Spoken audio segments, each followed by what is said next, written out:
Almost all SaaS businesses of the world have this cycle. There is marketing, there is sales, there is fulfillment, and there is referral. Now, if you're building your SaaS the right way, then you should have pre-orders for your product, and I assume that you're using that money to ship your product. Now, once you shipped your product, maybe you realized that there are so many features missing in this and there is so much more to do. So you go into this cycle of building more and more features, and 6 months down the line you look back and you feel like, okay, why is nothing moving? And that's because you stopped doing marketing, which was the thing that was moving your business forward and bringing you more customers, and also that feedback. You were stuck at fulfillment. Or maybe you're a solo founder starting out and you are wearing multiple hats at the same time: product, engineering, design, sales, marketing, finance. And amidst all of this, maybe marketing took a back burner, and fortunately now you've realized that you stopped doing the thing that was bringing your company more revenue. And then there is this third category of people who have built the product and they think that because the product is good enough, people will come, which is not the way to go about it at all. Hundreds of SaaS companies around the world never saw the daylight because of two reasons. One, the founder built something that the market didn't really want, or two, they built the right product that the market really wanted, but they failed to reach the right people and explain the transformation that their product could bring. And in today's video, we'll talk about the second one: how to reach the right people and talk about your product, which is the thing that marketing allows you to do, right? I don't want to be talking about launching into product communities or doing social media, etc. I think there's a lot of content on the web that already covers this. I'll talk about tactics later, but first, let's understand how a sales cycle looks like. So there is the audience, there is the messaging, there is the trial or the demo, and then there is the purchase. Now, most SaaS companies only focus on the trial and the purchase, or the demo and the purchase.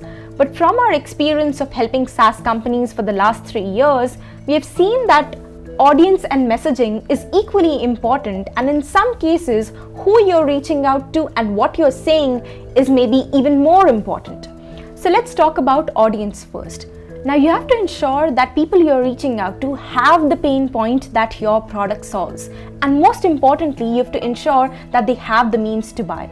Let's say that you have a SaaS product that allows transportation companies track and reduce their carbon footprint. Now, it would make little sense for you to reach out to small or even some medium-sized companies who can barely keep their businesses together, let alone think about investing in such products.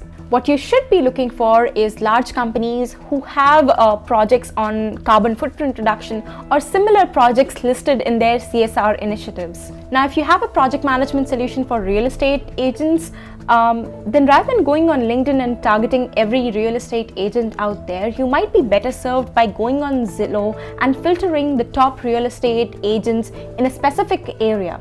That means that they already have clients, they've been in the industry for a while, they're even profitable, and they also likely invest in things that are going to further improve their efficiency and productivity and things like that.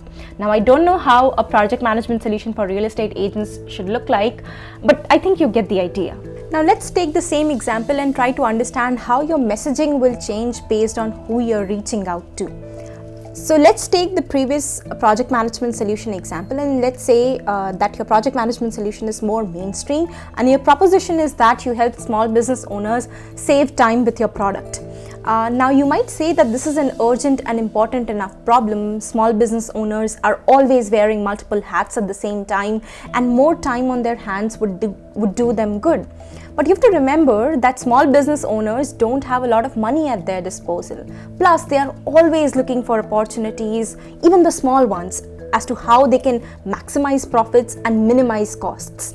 So your solution it's highly likely that your solution is seen as a nice to have and a cost and not as an investment. Now, if you change the same messaging to say something along the lines of will help you streamline workflow, then the business owner might say, yes, sure, tell me more about it. But otherwise, it's not gonna work. Now, your product messaging is best explained by the customer job to be done theory. I'm sure you've all heard of it. I talk about Caitlin Burgoyne's research and show you exactly how you can implement it inside of your company in my 2-hour absolutely free training guide on how to scale your company to 10 million MRR or 1 million MRR and beyond. So stick around till the end, I'll share that resource with you. But to briefly summarize it here, the customer job to be done theory in marketing says that your customers hire your product because they are looking to make progress or they are looking to make their lives better. If the product helps them achieve that, they continue using the product or they fire the solution and look for something else to hire. Now let's say that your company sells AI voiceover solutions to customers and your messaging reads that your AI voiceover solutions are the best in the market. Now this wouldn't work because of a couple of reasons. One, it's way too generic. Second, you're competing against every voiceover solution out there in the market if you position yourself as the best AI voiceover solution. Third, by this message, you are only appealing to people who understand that AI voiceover solutions are often a cheaper, better alternative than hiring voiceover artists. In other words, you're focused on your product and what your product does and haven't taken out the time to figure out what is it that the customers want and what is it that the customers hire your product to do. This was actually a challenge for one of my clients, and the way we figured or resolved this was by talking to customers and really figuring out what is it that customers used our AI voiceover solution for. And there were two distinct use cases that stood out. One was creators who used our products to expand their digital footprint in one way or the other. So think of things like converting your blog posts into audio format and embedding it inside of the blog. That's one use case. The second was creators who again used the platform to do more of what they are passionate about. So these were freelancers, let's say, who did video editing and who were using the platform to add voiceover solutions to the videos they were editing for their clients. So based off of these, we prioritize one customer job to be done and distilled a message that specifically spoke to that category of people. Now, if you guys want to see a separate video on how to find out your customer job to be done and prioritize it for your product, just comment below and let me know. I'll be happy to cover it in one of my future videos. But for now, suffice to say that your messaging has to focus on the customer's pain points and be very specific for the ideal customer profile that you are trying to target.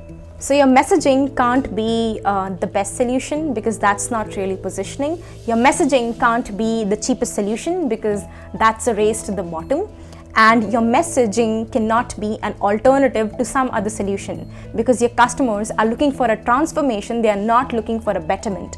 Plus, betterment does not compel anyone to take any action.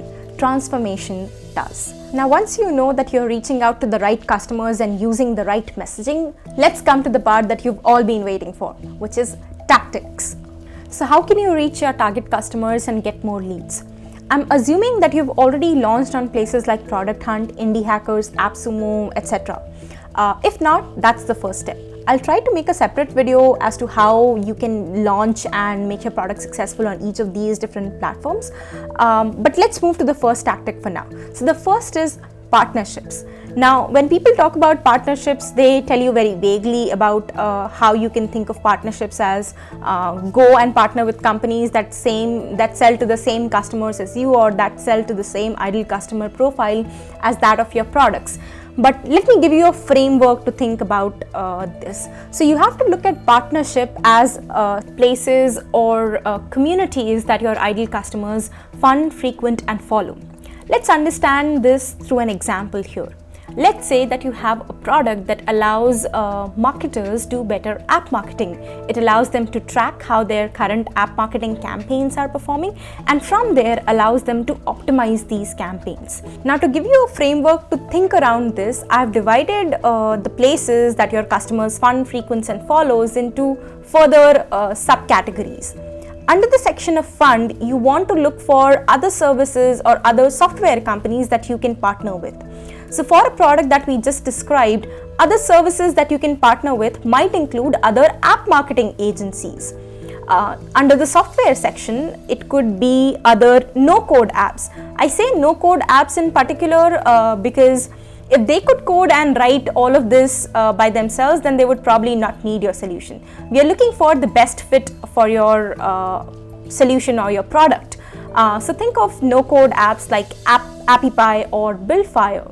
Under the follow section, we are looking for experts and authors. So think of app business coaches like Wes McDowell. Under authors, look for app marketing authors like Sean Casto or Oliver Haas. Under the frequent section, we want to look for other events that our customer visits and other groups that our customers may be a part of. So think of events like App Promotion Summit of London. When you're thinking of virtual events, you can either go to the event or you can run a specific Facebook marketing campaign targeting people who have visited these events, or you can even sponsor these virtual events yourself so that your brand gets more exposure. Under groups, we want to think of Slack communities, Facebook groups and online forums where you can go there and talk to your ideal customers and sell them on the solution. Now there's a way to do that, we'll cover that in some other video, but think of other communities like Marketers Chat or CRO Growth Hacks for something around app marketing if that's the product that you have. Now you want to create a list of these companies, these communities or these people, and you want to reach out to each one of them and build relationships. Relationships? Yes, relationships. If you're watching this video right now, it's extremely likely that you've just started out and you're this small unknown company reaching out to a big established company or persona in the market, or relatively more established, more well-known persona in the market. Chances are that the other party is not going to care or they wouldn't be interested to market for you. The best chance you have is that you pay them a hefty amount of money for which they'll give you a sponsored video, and that is not going to do you a lot of good, especially if you're just starting out. So what you want to do is you want to focus on building the relationship and establishing a revenue share basis model where every time the other party markets you and you make a sale, the other party gets a cut of the revenue. This might take some time, but this is the one that we have seen work the best. Now, when you are inside of our growth program, we give you specific templates and show you exactly how you can build these relationships right from day one. So if you're interested in that, check the link somewhere in the description or in the comments for more information. The second tactic is using third-party platforms. When you're starting out, you don't have a lot of traction and your organic channels can take a while to ramp up. So what you want to do is you want to leverage other people's platforms to promote your product. Now this is different from the previous point in the sense that you're providing educational value and you're not partnering up with someone to promote your product. So think of Medium versus writing your own blogs. If you were to go out there and write your own SEO blog posts, then chances are it will take at least 4 to 6 months to start ranking on Google and start getting some readership. Depending on, of course, that depends on how competitive your keyword difficulty, your search volume and all those SEO factors are inside of your industry. But 4 to 6 months is the minimum. So rather than that, you can publish all of your articles on Medium, which already has a lot of people reading those articles, and establish your base there. You can also do things like going on to other people's YouTube interviews or podcasts and talking about your product onto those platforms. Now you can do the reverse also. You can do what we call vanity marketing.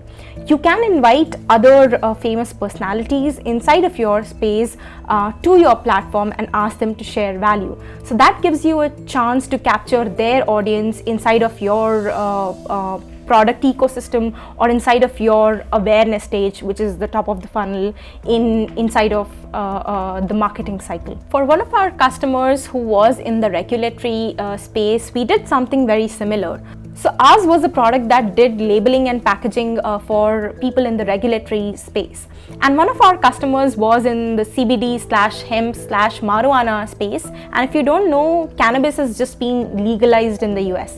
And there's a lot of misinformation or a lot of speculations around what are the things that you have to include in your labels and packages, what to include, what not to include, how it varies from one state to the other. And this customer of ours was very successful in that space. I think they did cannabis both for recreational and medicinal purposes. So what we did was we invited that customer onto our YouTube channel, and it was a live show where others in the audience could ask her all sorts of questions around whatever doubts they had about figuring out this labeling and packaging space. And of course, at the end, one question was around how our product had helped that company, streamline the entire process. So using this formula of vanity metric, we could get a lot of traction, and of course invite a lot of new customers that were in the CBD, hemp and marijuana space. Think of the AI voiceover solution I mentioned previously.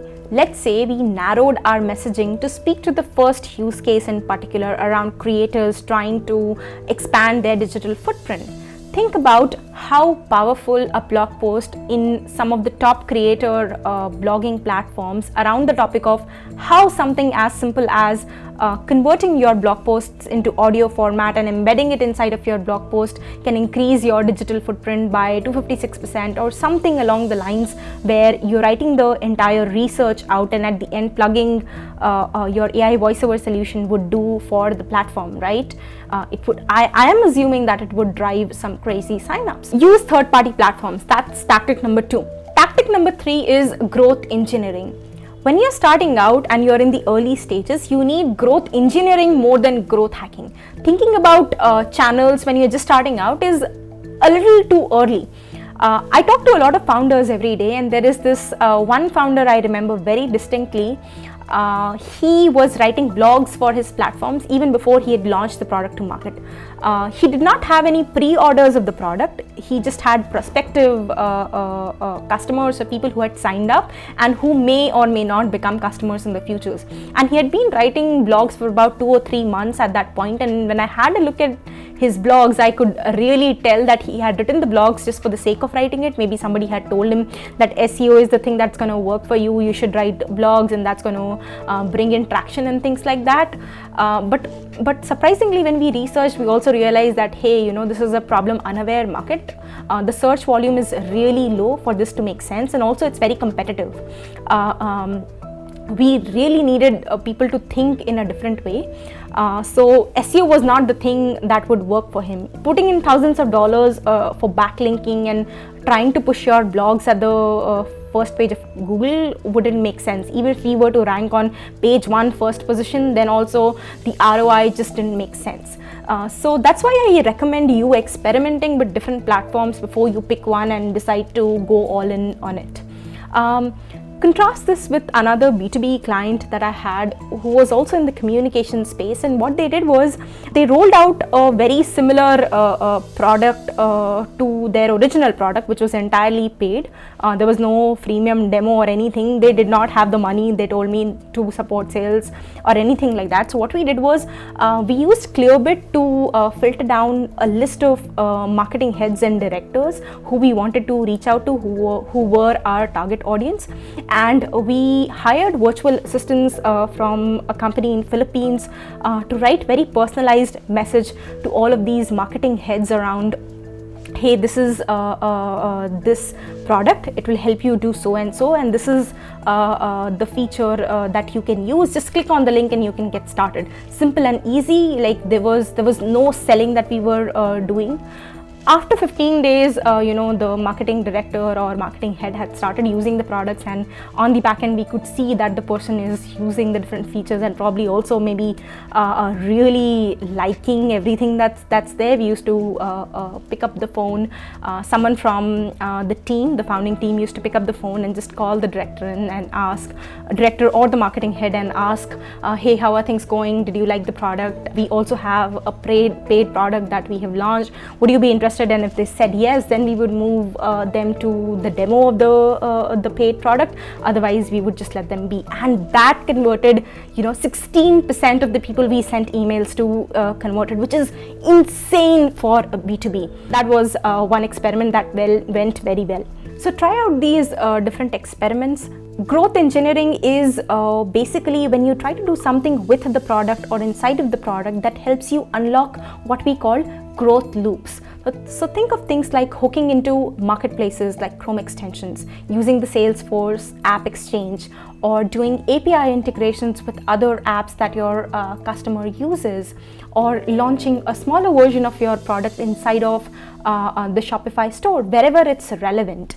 You understand your space better than anyone else, and you have to look for these gaps which you can cash in on and unlock these growth loops. Now, the general logic behind this is when you are launching a smaller version of your product inside of, let's say, the Gmail ecosystem or the Shopify ecosystem, it's a smaller space and it's easier to compete with others versus, doing something like blogging, where essentially you're competing with hundreds of other people out there. It's a red ocean and you're trying to compete with everyone targeting the same keyword. So find out the gaps and unlock these growth loops. So growth engineer, that's tactic 3. Now the last piece that I want to leave you with is this. You have to look at these early stages as an opportunity to learn as much about your customers as possible. Do not try to go out there and do everything under the sun, because then you wouldn't understand what is working and what's not. The 3 tactics that I just mentioned are more than enough to get to your first 10K MRR. The trick, once again, is not to do everything. Do a few things, but do it well. And like I mentioned, take this time as an opportunity to learn, so that once you're very clear on who you're going after, what you're saying, and how they'll convert and what makes them tick, it's just a matter of time for you to scale to 1 million MRR and beyond. That's all for this video. I thank you for making it all the way to the end.